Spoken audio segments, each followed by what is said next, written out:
અમરેલી જિલ્લામાં વન્ય પ્રાણીઓનો આતંક. સાવરકુંડલાના કેરળા ગામે શિયાળે કર્યો હુમલો. સાવરકુંડલાના ધાર ગામે સીમ વિસ્તારમાં પરપ્રાંતીય ખેતમજૂરના 1 વર્ષના બાળક પર શિયાળે જીવલેણ હુમલો કર્યો. કુંજન મહેશ શિંગાળા નામના બાળક પર શિયાળે હુમલો કરતા ઈજાગ્રસ્ત બાળકને અમરેલી સિવિલ હોસ્પિટલમાં ખસેડાયો. સિંહ અને દીપડાના હુમલા બાદ શિયાળના હુમલાની ઘટના સામે આવી.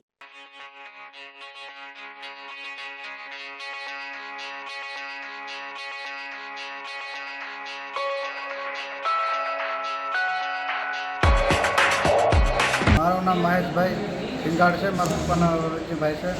અમે મૂળ એમપીના છીએ, કેરાળા ધાર કેરાળા રેવી છે, અહીંયા ભાગું રાખેલું છે. તો સવારમાં કામે ગયા હતા, તો 10 વાગે ચા બનાવીને પીધો, પછી પાછા ચાએ ચડ્યા. તો હારે હારે છોકરો રમતો, છોકરા હારે વાહ છોકરો મારી વાહ જ હતો, ખૂબ આગો નહોતો. પણ શિયાળિયું અમે જોયું હતું, પણ હવે અમે કીધું આ ડેલી સર્વિસ અમે કીધું આટા માર્યા રાખે, મેં કીધું કાંઈ કરતું નથી. પણ અચાનક છોકરામાં તો હુમલો કરીને પકડી લીધો માથું આખું, અને માથામાં 2 દાંત અને ગાલે દાંત માર્યો છે વધારે.